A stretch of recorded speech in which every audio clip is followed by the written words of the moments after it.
Papa ça qui crise, tant comme hôpital, papa côté coma. Du matin, téléphone n'engage pas de sonner, n'as numéro à grand femme vie. Oui, en bas. Je prends pas. Ok. À Benga na vie, non yambalanga te. Non yambalanga pelote. Sinon à 4 h du matin, on oublie nga pour na on 50. Papa Béli vraiment, malgré qu'on a tout fait. On a tout fait, mais maladie papa Béli qui, c'est que quand bien même qu'il y a eu des interventions, mais au fil du temps, il bandait komata et comme une phase n'angwa souka, donc malgré que tu dois comprendre que nous sommes au musée, c'est juste que quand papa Zéla naïe et il a vraiment souffert alors.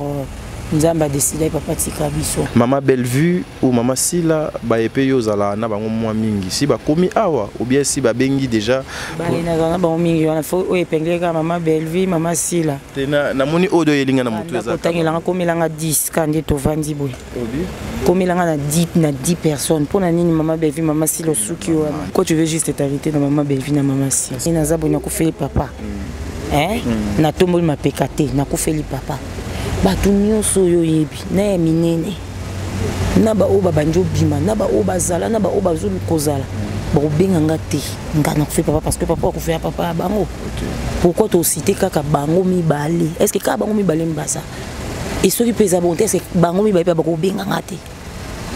Shalom, c'est prophète Moïse Makoma, ministère Ozana. Mingi baloba qui était Seigneur Jésus qui sa sala kalisu sute nenge abanda ki ko sala kala. Yango ngai pe na ibisa ki ba oyo ba tambola partout, ba luka ba délivrance, ba matana ba via ba kenda partout, ba délivrance simbate boya et pas na Seigneur Jésus qui sende bokobika, ba tuana pe ba yaki pe ba leki ba délivrance, ba biki bino moko bo tala ba témoignage. Na kati Irlande nazali na ba blocage ba porte tout ça qui fermé mais depuis na leki na délivrance na papa Moïse makambu tout efongwami na sombi denda ba pasi na nzoto esili changement et belé salami na ba aspect nyonso nzamba ozana azosala. Shalom shalom peuple de Dieu nga mama Jeannette en tout cas na bela ki tension makasi na yokota na YouTube na kota na Ozana pasteur Moïse Abondel pona bandeko les mêmes jours na keipa docteur nanga atalinga tension sicili bilonyo sanda sanga palpitation sicili. Shalom peuple de Dieu, shalom mama Clémence na Paris na yiko témoigner moni na nzamba Ozana wa sai na bomo nanga nazali na problème mwana bane ko lobate na bane ko keni na orthophoniste donc va déclarer que moi comme handicapé à lobate na étant na yiko l'exemple papa Moïse alekisi moi la délivrance de l'homme na komi loba na yiko témoigner moni na nzamba ya bikamo asali na bomo nangai nazali na problème mukanda toi réponse na zaka ba régie na raison mo kozata na sens te na ko moi c'est sengo na mukanda na zuki musala donc on a témoigné na nzambe Ozana wa sai na bomo nanga tuka na nzambe na lobaki déjà awa ezali terminus bon s'abonner na papa Moïse Prophète TV na YouTube dans un bino na moto. Voilà, merci mesdames et messieurs, les abonnés de Top Media Télévision, les abonnés de Super Promo de 43, vous qui allez suivre cette émission, Mbote Nabino Bisika et Zouame Bino. Moi, c'est à Dingalapa, cette émission, comme on a le code de bonne conduite. Vous savez, le code de bonne conduite, nous sommes là. Tokendaka et pas Bandeko, Bazoko Lela, Bao Bazoko Sepela, Bao Pe Bazalagana, problème, Biso Tokendaka. On a une façon, Yako Kabola Mawa ensemble, et une façon, Yako Kabola. Pas ensemble. Voilà pourquoi et betaki na mato ina biso lokola kake na ngambo ya moko o ya biso na kombo ya Coquette Sasa. Vous savez que c'est une comédienne oyo asala mosala na ebongo na mboka ya Congo oyo batu ebele bayebi la Coquette, une fille très intelligente, une fille trop sage, une fille azalaka na ba problème na batute depuis mokolo ya Kaka Namposo Oyo, il y a 2 jours passés où notre sœur Coquette avait perdu son papa naé biologique. Voilà pourquoi moi, Yves Ipan, le directeur des infos, nous sommes déplacés une façon Yakoyako Kabola Mawa. Mais comme vous le savez, comme d'habitude, Tokendaka toujours na Oyo. oyo ezalaka lokola passeport na biso pona kokende ko kabola mawa na bandeko nyonso bakana pasi mais na ko dédier émission oyo pa ba nyonso bazalaka mitema malamu ba nyonso balandaka ba comédien ba comédienne ba nyonso basepelaka na musala oyo Coquette Sasa asalelaka bango asepelisa bango alongola bango ba stress na bandako bo tala émission jusqu'à la fin bo zope par na bino bo bénéficier nango et aussi notre sœur Coquette a bénéficié na ba soutien na bino même ata na musika ata na banzela ba prière na bino et kozala quelque chose de bien. Voilà, elle s'appelle Maman Bijon Ketani depuis Belgique. Mon panzi à papa Jean-Pascal Leka, ma mère fan du monde, je vous salue. Président Bébé, maman Nathalie, Angelos Karouane, Célia Kinkela, maman Fatou, maman Makia Lakumba, je vous aime beaucoup. Maman Zozo, la femme de papa Noma Vakalanzinga, maman Deborah Lubanda, Kilo ma mère à Calgary, Angelos no bande émission Awa. Ivipan, ce qui tolo balangage moko au fond la vraiment caméra une façon ya copier ça déjà Oyabiso Maloba na kombo ya Coquette nakanisi no le langage morona Ivipan. Maman, bonsoir. Bonsoir Ngalapa. Bonne santé. Oui, ça va, Dieu fait grâce. Nous avons aussi ma vision le coup. Voilà, mes condoléances. Merci beaucoup. Voilà, bandeko bazo landayo awa, est-ce que bakoki kozwa moi ce qui s'est passé oyo ememi papa na maladie, est-ce que papa a belaki, qu'est-ce qui s'est passé exactement pour que papa lelo atika biso? Oui, papa belaki, okay. Papa beli vraiment azo temps des accords maladie après bâton ils ont évolué malgré qu'on a tout fait. On a tout fait mais maladie au papa belaki c'est vrai que quand bien même qu'il y a eu des interventions, mais au fil du temps, il bandait komata et comme une phase n'angwa souka donc malgré que tu dois comprendre que nous sommes au musée, mongo ni c'est juste que kanga papa zela naie et il a vraiment souffert alors nous avons décidé papa tika biso. Ok déjà. Papa a Tikibino depuis quelle journée déjà? Depuis jeudi. Ok. Ouais, depuis jeudi, vers 4h du matin comme ça. Voilà, déjà papa a Tikibiso, a Tiki derrière papa, a Tiki combien d'enfants déjà? Derrière papa, a Tiki 16. 16. Ouais. Wow, 16. On a vu nous maman moko bien. Garçon, oui fille. Moi c'est nous sommes moki bino nous sommes. Totally 16. 16 maman moko. Ça. Ah, nous sommes ça. Ça 1. Parce que papa nous sommes bien ça 1. OK. Totally oui garçon, oui fille. Ah, OK, c'est quoi parmi les 16, yoza 40e déjà? 13e. 13e. Musika. On a baillé belé. Et belé. Nous sommes une grande famille. Émotion donc parce que vous savez perdre être cher mort pour une vie c'est pas vraiment facile. Émotion lorsque tu avais lorsqu'on t'avait annoncé cette mauvaise nouvelle, émotion brisé. Tu sais, c'est pas évident.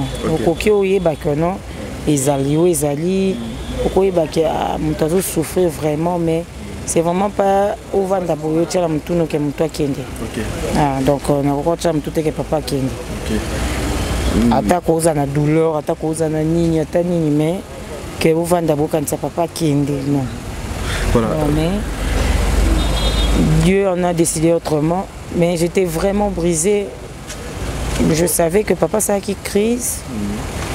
Bah, il fallait pas m'emmener à l'hôpital. Tant à commis hôpital, papa côté coma, grand frère a commis, que nous avons papa dans l'hôpital, papa côté coma. Et à 4h du matin, téléphone n'a pas sonné, n'a numéro à grand frère ma vie.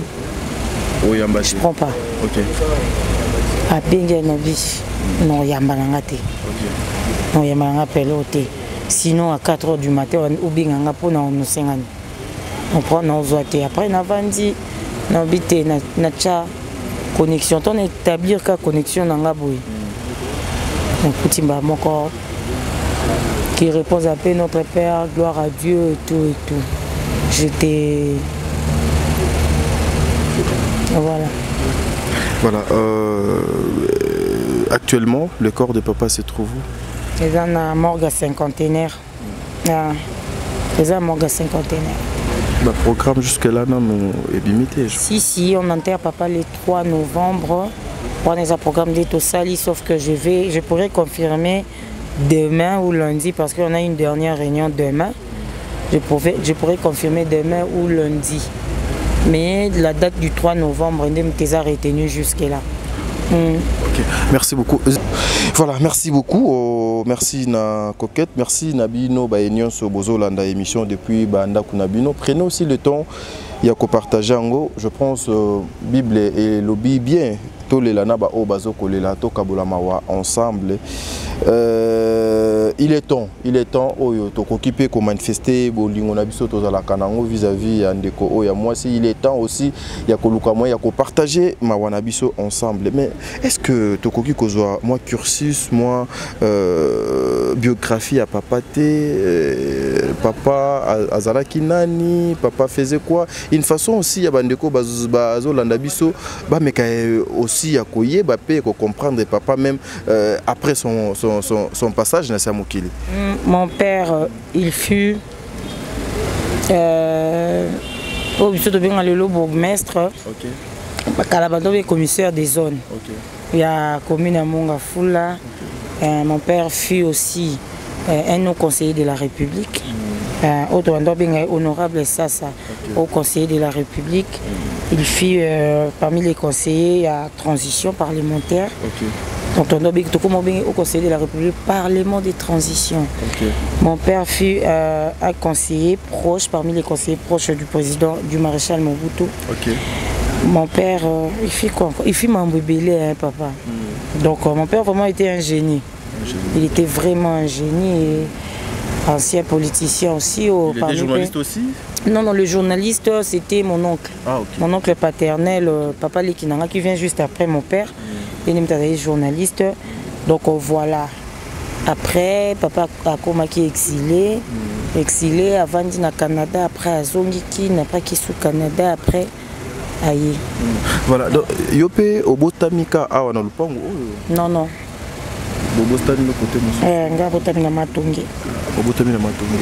Ok, voilà. Coquette, ça na.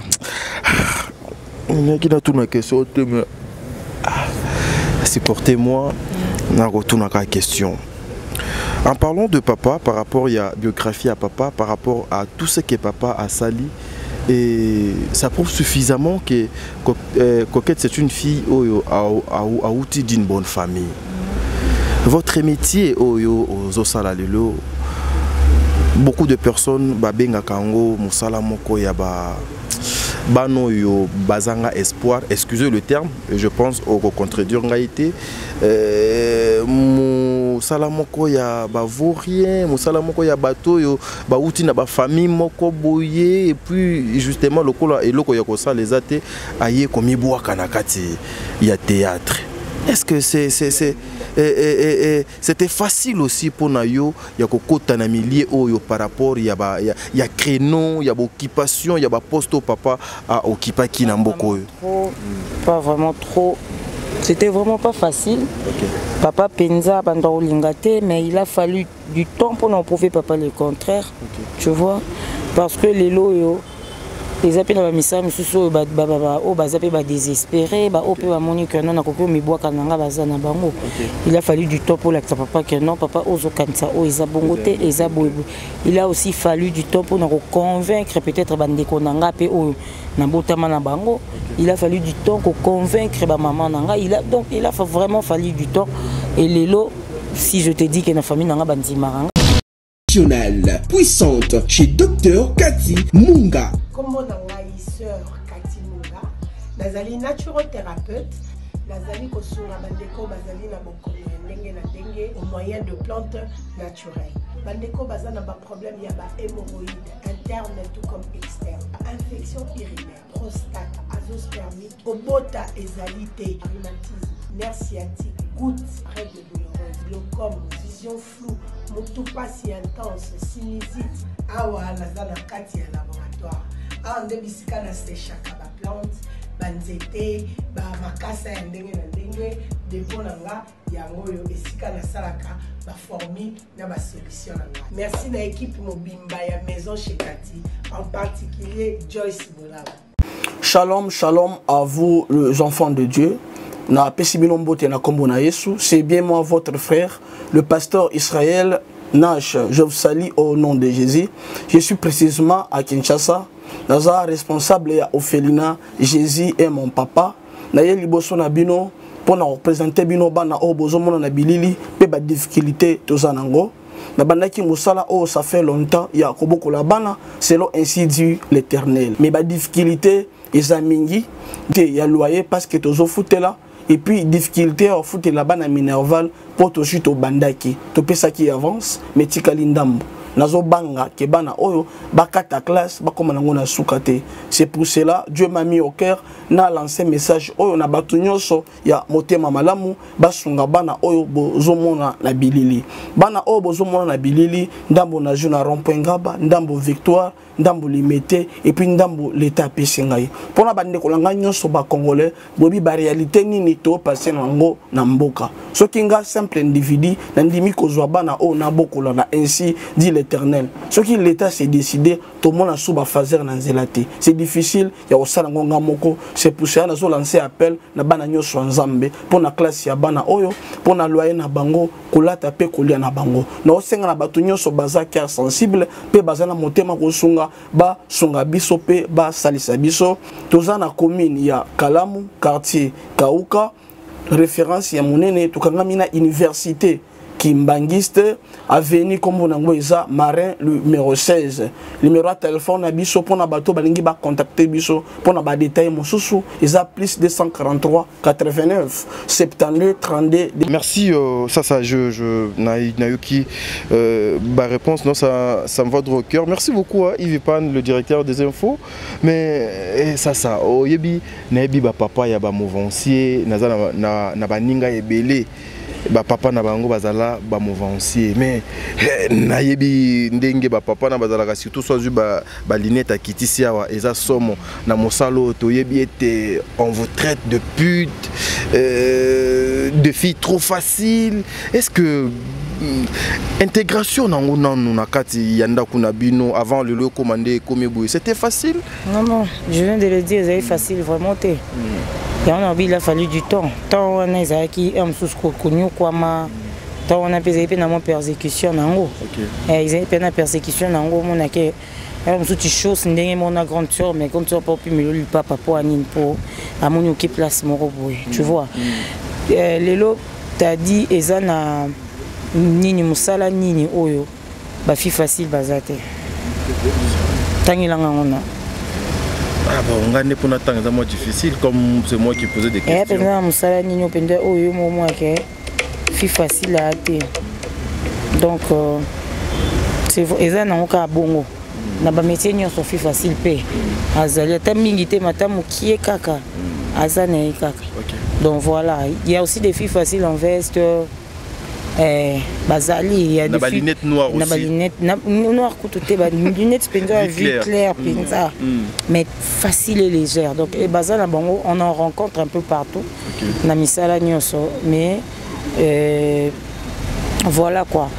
Et puis il faut y le moment musalo esenga maïle. Et on moni lelo pe ba découvrir buzo babato belé. Parce que ça musala bata maïle. Voilà. Donc voilà. Et de toi-même, tu te sens très à l'aise Napo Nayo dans Moussala? Ouais. Je me sens très à l'aise. Depuis tout à l'heure, qu'est-ce que tu regrettes en fait Excusez, hein, Toza Namatanga, mais c'est là, ça veut pas dire que Tomeka Kozwatan, il y a Kosolana, Baepe, Bazotombo, la Bende, les Yamboka. Est-ce que tu es fier présentement par rapport à Moussala Nayo? Oui. Oui.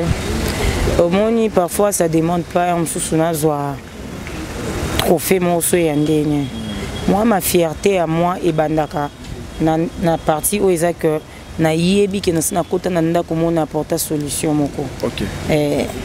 Na joue parce que nous improvisons. Mais na kati ya on se rôle nanga na loba likambo moko ou na loba makambo moko par rapport à rôle ba pesinga et apporter solution placement mutu pa benga sur ma koko na zaka na problème bobi na ndo ibati na sani mais rôle mo jouer ki makambo moko loba ki boye boye et loko mo sala ki na comprendre que faut na sabo fierté na nga déjà banda à partir à wana na continue na ndako mo boye sans permission ba yambinga et n'a apporté la solution et bandana nous on a fait na matamakasi. Donc voilà. Pour toi, bien que Kobo y a papa, il y a famille et quand au quotidien ce que tu as eu jusque là à bénéficier au Ekoki Kozala et tu es trop fier na yango et zala kanini ça Leti belé et belé et là vraiment belé. OK. Ouais. On aura le temps d'en parler trop. Eza penza. Oh naza fier, soit na anticiper, na open naza fierté. Donc eza vraiment. Ok. Voilà maintenant une petite question. Excusez-moi, on va chiter bientôt là.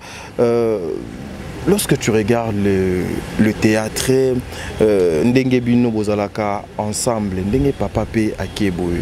Baninga nini déjà si baye awa une façon ya ko rendre visite pande kona bango bazoya pe? Ouais bazoya. Na moi déjà il y avait quelques-unes. J'ai vu Fatou Kaembe, j'ai vu Mirma Baembe, j'ai vu Karine Poutou et Loronde Siko Msusheza eza que téléphone na ngi explosé. Bappel ya baninga langa ba message tout au 8 ans au benga bengi musu apesi programme je passe demain parce que c'est récent. Tu vois c'est récent munyo ça zo kendaka misala donc aux attend les canaux mais bazo benga vraiment ba message à soutien ça ebelé. Qu'est-ce que tu regrettes dans ce que tu fais et ce que tu es devenu? Ezali, on va en parler un jour. Ça tout sur la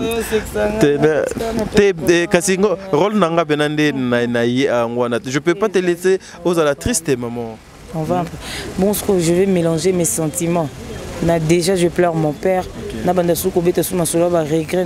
vais mélanger les sentiments. Ouais, je vais m'effondrer. Ça Naza a besoin de toute la question. Bon, Toko Sagana tout.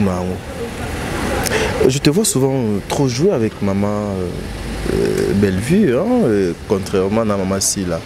Par rapport à ce qui se passe dans la famille Nabino artistique et tout, lorsque tu regardes ça en tant que Moutouabouana, Moutouamayele, tu te dis quoi? Qu'est-ce qui se passe? Les insultes, les injures. Je vais en parler quand on a père de papa. Quand papa zana assez na 2 jours déjà super ta papa nanga. Ok, voilà, par rapport, il y a un programme, il y a Matanga de Uto Pesabiso que les 3 sauf imprévus, déjà corps à papa et Kozala Libanda. Et c'est là, et que les Kawapi, veiller et Kozala Awa ou bien Bakoloué Sal. Pour la veiller, en tout cas, on a jusque-là, on a fixé, on a lobby qu'à partir de demain ou lundi, déjà, tu aurais fixé, mais je pense que tu as loué salle. Je pense que la veille est dans la salle. Pour le 3, exposition, il y a encore l'hôpital du cinquantenaire, recueillement et tout, et puis tout est papa dernière. Enterrement et au Saléma déjà. Enterrement et ça, on a boutique et fouti. Boutique et nouvelle cité, je crois. Nouvelle cité. Une dernière question pour Yonangato Kabouana. Non, s'il vous plaît, excusez-moi, une dernière. Juste, Mesir Asuka, quand tu es bébé dans le studio Yasuka. Fondation Tabita Dorcas, Maman Mireille Maingi a lancé appel na mutu nyonso de bonne foi. Moto nyonso oya sungaka ba ofele nzambe akota likambo na ye. Ba mama bazana fondation oyo bazana bana ebele, bazana batu ebele. Rentrée scolaire yango oyo. Bana ba ofele po batanga. Yo muto lingaka ba ofele ba liambongo na yo. Ko gaspiller te. Contactez Fondation Mama Tabita Dorcas. À partir de Maman Mireille, Maman Mireille, moi quelque chose à Kebaka, Ndazo Sunga, Bana Nyoso, Bazana Balabala, Bazana Banzela, infirmier, handicapé, Buna Nyoso, tout, Kagasana pour soutenir Bossa Makambu Nyoso, Yovana Harmonie. Fondation Tabita Elisou, Liboso Rabino. kosenga lisungi na 1 euro na yo na 1 dollar na yo na 1000 francs kosunga bitike batanga baza na bonne santé bazwa eloko kolia bazwa tama ya komela bazwa telamba kolata baza na bonne éducation nzamba alobi senga kopesa eleki senga kozwa ntango ozokanisa babitike eza ozodefisa nzambe. La Fondation Tabitha Dorcas Espoir a le souci d'apporter le sourire à ces enfants démunis que la société a abandonnés parce que les parents ne sont pas là. Fondation Tabitha Dorcas ezosunga bofele bana bitike bafefe ezosunga bofele bana bitike bafefe Mama présidente Mireille Choubaye ya Jomas Massamba merci maman. Oyo apesa ke pa ba ofele atiaka nzambe musapi na liso. Depuis la disparition à papa 3 jours passés déjà, maman Bellevue ou maman Sila ba epé yozala na bango mwa mingi si ba komi awa ou bien si ba bengi déjà ba na na bango mingi on faut o epengeka maman Bellevue maman Sila tena na moni odo yelinga na mutu eza tangela komelanga 10 kandi to vandi boy komelanga na 10 personnes pona nini maman Bellevue maman Sila suki wana na tunika question na 10 personnes olingi ozula ngo tamponi na tunika komelanga na 10 personnes parce que pourquoi on dit ma oswaka na maman Bellevue maman Sila pour lobby déjà ba ibele ozara na bango entre autres na lobby maman Sila na maman Bellevue est-ce que si ba komi est-ce que si ba bengi na 10 personnes comme il y a 10 personnes, pourquoi on soit maman Bellevue, maman Sila, na koki kotanga même à 5 kasi pour 10 peut-être. Mais ce au moins était que yo au komelinga ngando au lingi do l'excellanga molai. Pour te faire voir que toza belé ko bando ta ndongo zang t'as dit oye ban pe ba comédien ne belo oyebi que toza la ensemble bisos ko bando tanga papa pourquoi tu veux juste t'arrêter dans maman Bellevue na maman Sila. Na tout les cas question maman. Fatou quoi mais déjà si ayakia à sa disponibilité. J'ai parlé avec tout le monde, il y a tout le monde. Na koba no tang so ba message na nango ba appel na nango et puis au moins ba appel na zora chaque jour et mo ba no tango au moni ko lekana 15 personnes. Ou leka peut-être 20 personnes. Donc c'est quoi na 20 personnes. Papa ya batunyo so yebi mutakufi. Oui. Donc on papa bon cas. C'est quoi yango na tuni na plus de 20 personnes wana. Ba maman na ngami balé o na bande ko na mi balé o papa na OK papa ya est-ce que tu penses que ngana ko fait papa pa bande ko na ba bingité. Papa o ya kufi aza papa ya batu nyonso yo yebinga na bango. Donc soko moni mututé c'est que mutayo la papa nité. Soko moni mututé c'est que peut-être aza kinté. Soko moni mututé c'est que à 8 ans il y a la papa n'a été mais il y a que papa a tué tout nassé à papa mutu nyonso nazaranae ya mutu nyonso tala kutuna na oyo nazalaka na été j'aime ton intelligence aza papa na a obenganga pour me dire que papa mususu kuto tuna na nyuma koko to jouer no place moko boye naza boye mais condoléances papa moko ko suna 8 ans dans les cas donc j'aime ton intelligence là il s'agit pas d'intelligence papa non j'aime ton intelligence oui. J'aime ton intelligence et puis la sagesse nayo. Il prend le bas que tu as dit beaucoup de non mais c'était aussi très facile pour vous il y a que répondre que non mon frère ils étaient là ils m'ont appelé c'était non oui tout solo là oui investigation t'es quand même OK ouais oui un peu investiguer parce que baza ebele est-ce que tu penses que ngani nazabo na ko fait papa hein na tombo ma pekate na ko fait papa ba tout nyonso yo yebi na minene naba oba banjo bima naba oba zala naba oba zulu kozala ba obenga ngate ngana ko fait papa parce que papa ko fait papa bango pourquoi tu cité kaka bango mi balé est-ce que ka bango mi balé mbasa et ceux qui pèsent bonté c'est bango mi balé ba ko benga ngate voilà merci beaucoup nakanisi fait papa naoti c'est mon papa alors pourquoi bana nanga alors pourquoi ba batunyo so ya ngo moni depuis na zone nouvelle je te parmi bateau bazo benga et puis mais obengaka mais combien de fois na bengi déjà siko poko linga to cloître baninga yo pe oyeka lelo mais obengaka chaque jour donc dis-toi que moninga pe akoba ndo benga chaque jour tu comprends Bon, au répondre mais c'est bon. Ici, tous allons na place à Matanga, sincèrement. Bandeko Balandi, to ya kibongo, poto lukamoye to salaka juste musala na biso, une façon ya kozwa ba information na ba programme par rapport ya papa o donc atiki biso papa ça azalaki papa na biso nyonso papa ya bana ebele. Aujourd'hui, ce qui totali ndeko na biso coquette azo ko représenter biso nyonso na famille ça donc tozali bandeko naye tolela naye tozala ensemble naye et je suis très content je suis très heureux de voir non le bango sur émission de aussi non le bango na caméra non un dernier mot pour toi Kabona. En tout cas merci beaucoup, merci déjà na bas geste affectueux na bino, merci na bas soutien ya batu nyonso on est l'ampleur papa. Merci beaucoup. Je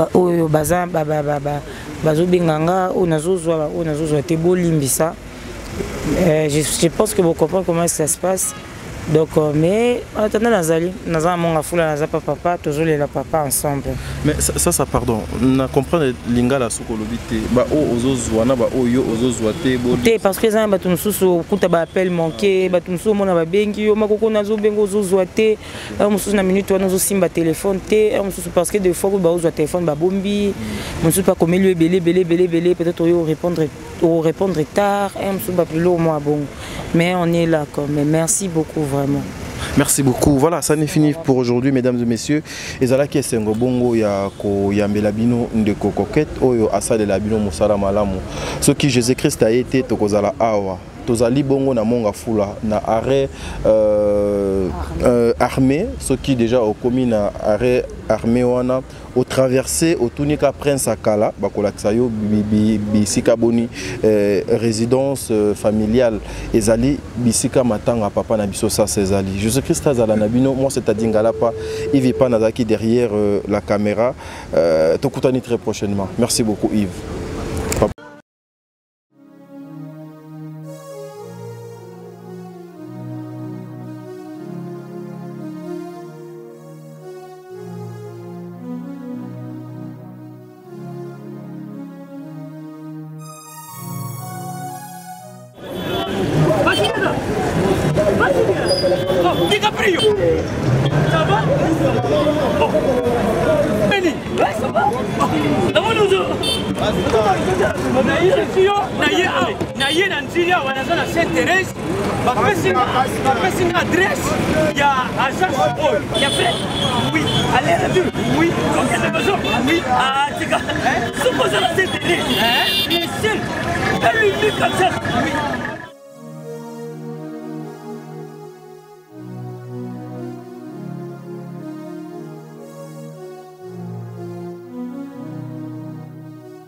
Station Saint-Thérèse. Oui, ce commis Saint-Thérèse. La mission. Mais ça ici, il y a service, ponctualité, respect. Et puis bango, balo la rapide. Oh, 40 jours. Mais quand 45 jours, il va payer ça qui wana. Et puis quand il était mbala moko ba beningai. Aza mundeni? Non. Yes, du service. Pour ce monde. Mais ma canicine. Bonjour.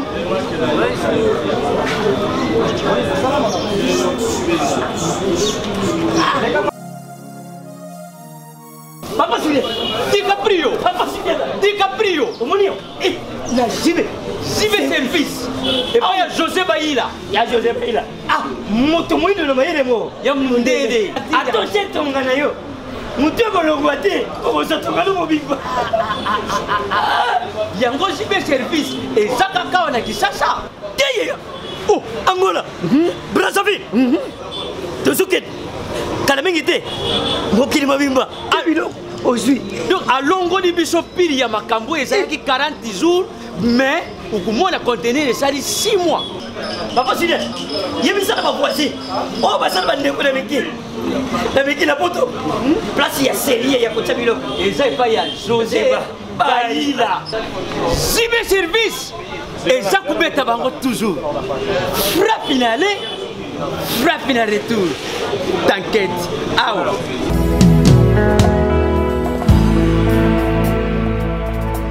Naipa na yo papa nanga monisanga loboko na yo Naipa na yo mosantu yo monisanga loboko na yo Zamba lolo yo Azo sale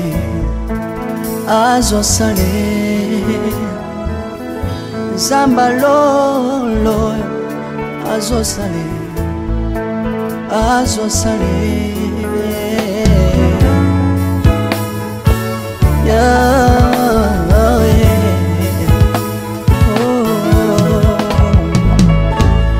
Naipa na yo papa nanga monisanga loboko na yo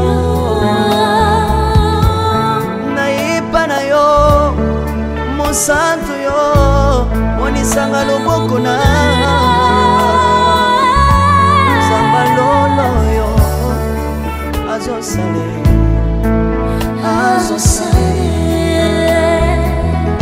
Zamba kaba sangolwe Azo sale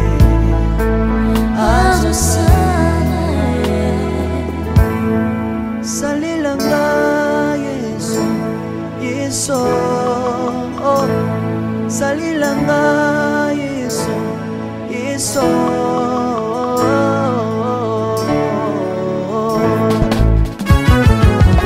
Alléluia. Yesu azana ba moi. Komba mana yo Jésus. Kombamba. Tirobo. Yesu na lingina tachola Yesu. Papa na lingina témoigner sangalo na ye. Kapena tato na bonsambe na yo Yesu abato. Yoka bosenga na nga zambaka basaye. Yoka shije na nga ye sangalo na ye. Na ye na babasi na nga libosabo zambe na yo. Na ye na kozanga na nga libosabo zambe na yo. Salela nga Yesu, Yesu. Salela nga Yesu, Yesu. Salela nga Yesu, Yesu. Salela nga Yesu, Yesu. Undela nga Yesu, Undela nga Yesu, Yesu. Undela nga Yesu, Yesu. Undela nga yo. Longisanga Yesu, Yesu. Longisanga Yesu, Yesu. Longisanga Yesu, Yesu. Longisanga yo. Longisanga Yesu, Yesu. Dans le Bible bisenga senga sanga lona. Dans le Bible ya pesanga kabela nga bisenga senga. Yesu moko nini ye bato bakolia pe na sima na ngai. Yesu moko nini ye bato bakolata pe na sima na ngai. Yesu moko nini ye bato bakovanda pe na sima na ngai. Dans le Bible bisenga senga sanga lona ye. Lokota nga Yesu, Yesu. Lokotanga Yesu, Yesu. Lokotanga Jésus, kotikanga ite. Lokotanga yo yo. Tombolanga Yesu, Yesu. Tombolanga Yesu, Yesu. Tombolanga Yesu, Yesu. Tombolanga yo yo.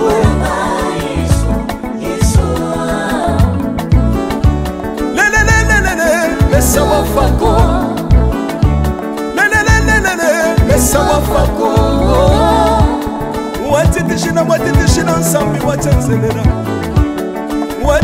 Watitishina nsambi watenzelela. Yesu, Yesu. Lesa mukatanga lisa. Lesa mukatanga lisa. Lesa mukatanga ye. Lesa mukatanga lesa. Alléluia. Chirobo.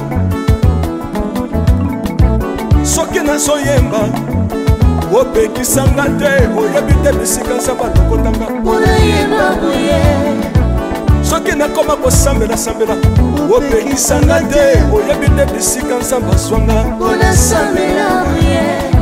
soki nakoma kobinabina opekisanga te oyebi te makambo nzambe asalelanga nzambe nazobinela aza nzambe bosolo oyo naza koyembela yende nzambe libela nzambe nazoyembela aza nzambe bosolo oyo naza koteya yende nzambe libela lelelelelele nalingi mobala oyo nalingi mobala oyo yesu aza nzambe ayoki bosenga na nga nzambe akabasa ye ayoki suje na ngai ye nzambe alonda ye nazalaka lokatere apesinga lopango natambolaka makolo lelo nakomi na motuka ngai oyoyo nazalaka kobala te lelo apesinga libala apambolinga yeso yeso apambolinga yeso yeso